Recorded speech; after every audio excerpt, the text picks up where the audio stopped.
powerful contrasts and high emotion in Hungary today, which remembers a tumultuous 10 days in October 50 years ago, when Hungarian freedom briefly blazed with promise before being bloodily repressed.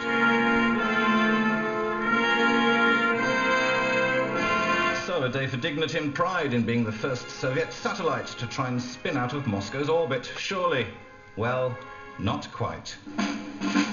Some veterans have refused to shake the Prime Minister's hand, and the opposition Fidesz Alternatives ceremony and a demonstration near the radio building purports to being symbolic. Some of the worst fighting 50 years ago was for control of the building. Despite a star-studded guest list of leaders from all over Europe and much pomp in the ceremony, the government's political troubles have swept part of today's commemoration away.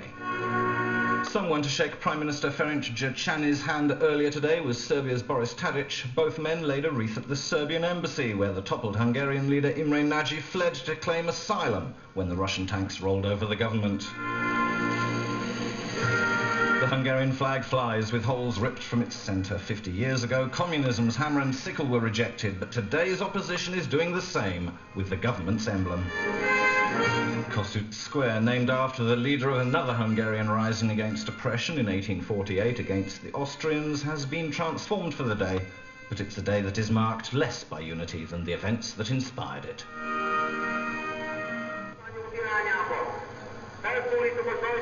Bitter political divisions in Hungary have led the opposition to boycott today's celebrations. Protests have been held for more than a month outside the parliament following the Prime Minister's admission that he lied to win re-election.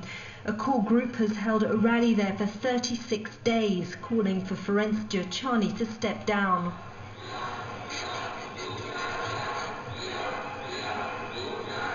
The demonstrators had apparently agreed to clear the area ahead of the commemorative events so that it could be made secure. But when they refused to budge, riot police were called in. Police are said to have resorted to force to move the protesters out. Several people were detained. The Hungarian uprising began with student and workers' meetings, which grew into massive demonstrations. Up to 200,000 people are estimated to have marched through Budapest. The protests turned violent as Soviet troops opened fire on the crowd, calling for independence and democracy. The news spread quickly, and disorder and violence erupted throughout the capital. According to a later UN report, Soviet forces acted to crush what they called a spontaneous insurrection movement. The revolt spread across Hungary, and the government soon fell. People demanded the return of Imre Nagy, the Prime Minister fired a year earlier after being accused of treason by the Hungarian Workers' Party.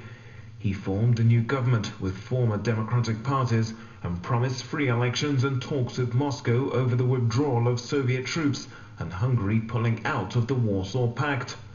But just 10 days later, the Red Army's tanks rolled into the capital and other cities held by Hungarian insurgents.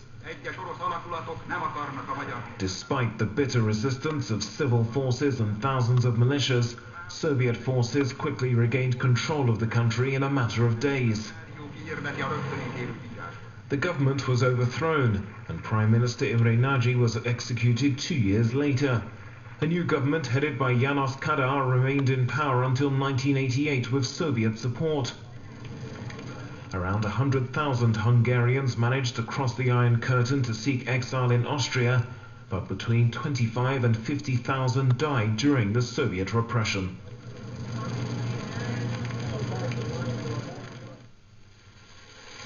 A victory for the clear favourites, but Bulgarian President Georgi Parvanov